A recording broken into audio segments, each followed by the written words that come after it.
தேர்தல் நேரத்தில் மட்டும் தேர்தல் அரசியலுக்காக பேசக்கூடிய தலைவன் நான் அல்ல. எந்த தருணத்திலும் எந்த சூழலிலும் அரசியலுக்கும் தேர்தலுக்கும் அப்பாற்பட்டு அடித்தட்டு மக்களுக்காக பேசக்கூடிய ஒரு தலைவன் என்பதனை நிரூபணம் செய்திருக்கிறார் பாட்டாளி மக்கள் கட்சியினுடைய தலைவர் திரு அன்புமணி ராமதாஸ் அவர்கள்.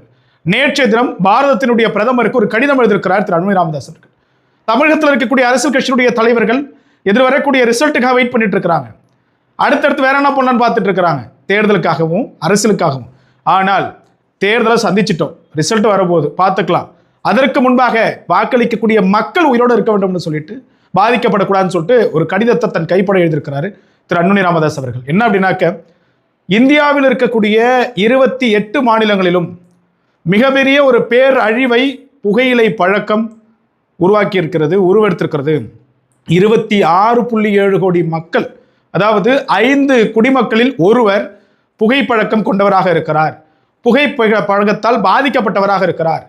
ஆண்டிற்கு சுமார் 13.5 லட்சம் மக்கள் பாதிப்படைகிறார்கள் புகையிலையால். அது மட்டுமல்ல, மரணம் அடைகிறார்கள், பாதிக்கப்படுறாங்க, உயிரிழக்கிறாங்க.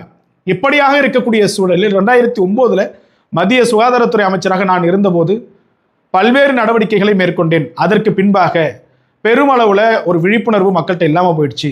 பாரதத்தினுடைய பிரதமர் நேரடியாக தலையிட்டு இந்த புகையிலைக்கு எதிரான ஒரு கடுமையான சட்டத்தை இயற்ற வேண்டும், முற்றிலுமாக அழித்தொழிக்க வேண்டும். இல்லை என்று சொன்னால் 1/3 பங்கு மக்கள் மட்டுமே இந்த மண்ணில் வாழ்வார்கள், எஞ்சியிருப்பவர்கள் புகையிலையால் பாதிக்கப்பட்டு இறக்க நேரிடும். எனவே உடனடியாக நீங்கள் முன்வந்து அதற்கான ஒரு நடவடிக்கை எடுக்கணும்னு சொல்லியிருக்கிறாங்க. மிகப்பெரிய அளவுல இந்த கடிதம் என்பது பேசப்பட்டிருக்க வேண்டும். ஊடகங்களுக்கு தான் கருத்து கணிப்பு, கருத்து திணிப்பு சொல்றதுக்கு நேரம் கரெக்டா இருக்குது. தேர்தல் முடிஞ்சு போச்சு, ரிசல்ட் நேஷனல் கமிஷன், தேர்தல் கமிஷன் வந்து வெளியிட போறாங்க, வேலை முடிஞ்சிச்சு. ஆனா அதை விட்டு இவங்க என்னமோ வந்து இவங்க தான் எலெக்ஷன் கமிஷன் மாரியும், இவங்க தான் வந்து ஈவம் மிஷினை வந்து பிரிச்சு ஓட்டை எண்ண போற மாதிரி இந்த ஊடகங்கள் பேசிட்டு இருக்கு. ஆனா இந்த செய்தி மறைக்கப்பட்டிருக்கு. தமிழகத்தில் இருக்கக்கூடிய எந்த தலைவர் அன்புமணி ராமதாஸ் அவர்களை தவிர்த்து பேசுறாங்கன்றதை புரிஞ்சுக்கணும்.